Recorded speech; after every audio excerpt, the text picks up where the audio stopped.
포장 한약을 판매하고 있었습니다. 그리고 취재 결과 전화 주문만 받고 다이어트 약을 파는 한의원도 적지 않았습니다. 거기까지 갈 수가 없어서 그러거든요. 근데 오신 아저씨나 이렇게 어차피 맺고 하는 게 아니기 때문에 똑같아요. 문진으로만 해요. 오셔도.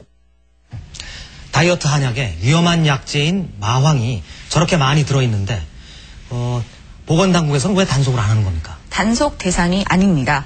우리나라에서는 마황이 금지된 약재가 아닌데다가 어떤 약재를 얼마나 쓸지 결정하는 것은 한의사의 권한이라고 식약청은 밝히고 있습니다. 네. 김수정 기자, 그런데 양약이든 한약이든 저렇게 약을 먹고 탈이 나면 보상은 받을 수 있는 겁니까?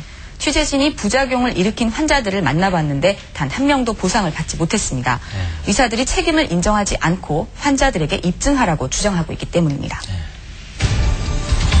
부산의 한 호텔에서 조리사로 일하고 있는 이진 씨. 작년 5월 결혼한 뒤 갑자기 불어난 체중 때문에 고민하던 이 씨는 한의원을 찾았습니다. 이미 양약으로 다이어트를 시도했다가 머리카락이 빠지는 부작용을 겪었던 이 씨. 한약엔 그런 일이 없을 거라는 한의사의 말을 믿고 이 씨는 약을 먹기 시작했습니다. 저희들이 강조한 게 뭐냐면 머리가 빠지면 안 하겠다. 그런 식으로 얘기를 했었거든요. 그러니까 그 한의사가 하는 말이 자기가 옛날에 자기도 다이어트를 했는데 그 자기가 만든 약을 먹고 아침에 일어나 보니까 비계에 머리가 한건하더라. 그 청소기로 그걸 빨아냈대요. 자기 와이프가. 그런 식으로 부작용이 있었는데 자기가 그걸 보완해서 그 약을 보완해서 이제 탈모도 없고 부작용이 없는 약을 만들었으니까 걱정하지 마라. 다이어트 한약값은 한 달에 무려 170만 원. 하지만 약을 먹기 시작한 지 2달째에 접어들자 한의사의 말과는 달리 머리카락이 한 움큼씩 빠지기 시작했습니다. 어느 날 갑자기 누가 내한테 얘기하기로, 그러니까 직장 사람들 내기로, 요즘 머리가 왜 이렇게 많이 빠지냐? 대머리 되는 거 아니냐? 이런 식으로 막 이렇게 사람이, 그때부터 이제, 그 전부터 머리가 원래 숱이 좀 작았긴 했지만, 이 정도까지 아니었거든요. 근데, 주위에서 그런 생각을 얘기하니까 그때부터 심각성이 딱 느껴지는 거예요. 함께 약을 지어 먹은 여동생도 마찬가지였습니다. 머리가 줄줄줄 빠져가지고요. 우리 선미가 샤워를 먼저 하고 내가 샤워를 하러 들어가면요. 하수구 그 구멍이 막혀갖고 물이 안 내려갔어요. 그래서 저는 그렇게 머리가 빠진 줄 알았다니까요. 동생에겐 생리불순까지 찾아왔습니다. 교사였던 이 씨의 여동생은 배인 기피증까지 얻어 결국 학교도 그만두고 외국으로 떠났습니다. 가족들한테도 너무 미안하고요. 항상 막 화가 치밀어 오르니까 가족들한테 짜증내고 막 그러니까 너무 미안하고 진짜 죽고 싶다는 생각뿐이 안 들고요. 그쪽에서는 나 몰라라 하고 원래 머리가 그렇잖아요. 이런 식으로 얘기하고 아예 막 피하니까 이제 처음에는 그렇게 얘기 안 하고 처음에는 자기들이 알아서 이렇게 해결해 주겠다 이렇게 얘기했는데 지금 머리도 다시 나지도 않는데 계속 이런 식으로 살아야 되니까. 이 씨는 한의원 측에 보상을 요구했지만 책임질 일이 없다는 대답만 돌아왔습니다. 취재진은 만나지 않겠다는 한의원 측에 전화를 걸어봤습니다. 처방이 뭐가 잘못된 게 있었나 그 정도만 여쭤볼 건데.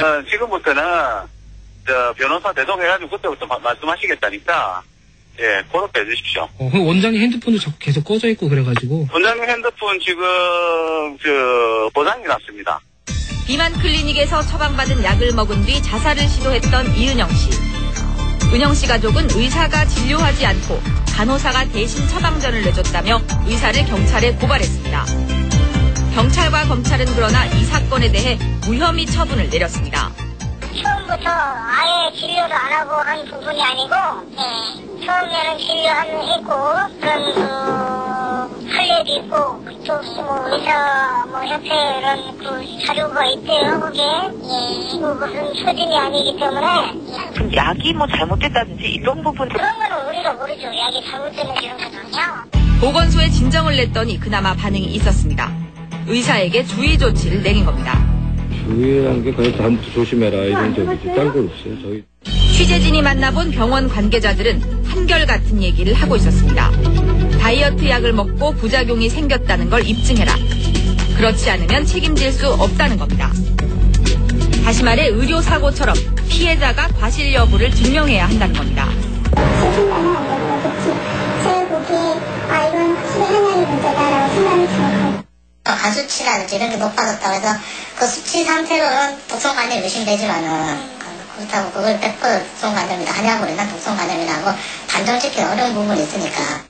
다이어트 약을 복용하다 부작용이 생겼다며 지난 2004년 1월부터 작년 9월까지 소비자 보호원에 접수된 민원 상담은 116건. 이 가운데 보상이 이뤄진 건 찾아보기 힘듭니다.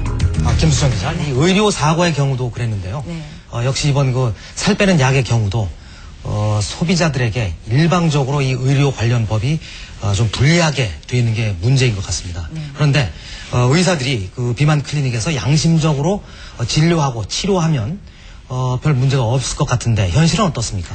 취재진이 찾아간 비만 클리닉 대부분에서 약을 권하기에만 바빴습니다. 심지어는 비만이 아닌데도 비만 치료를 권하기도 했습니다. 의사 자격증만 있으면 누구나 비만 클리닉을 차릴 수 있는 것도 문제였습니다. 네.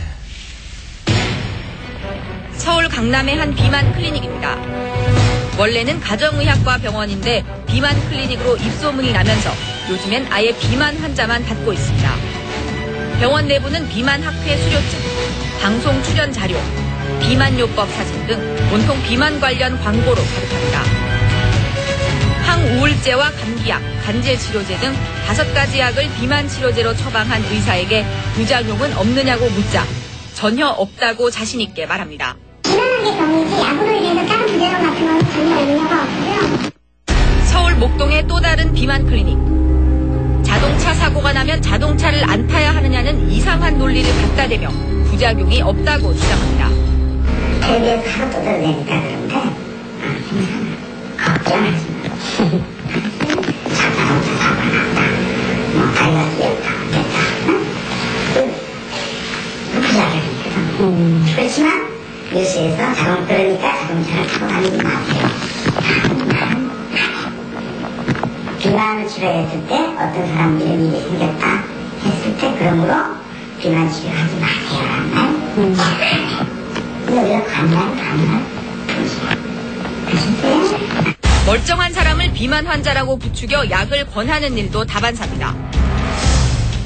서울 신림동의 한 비만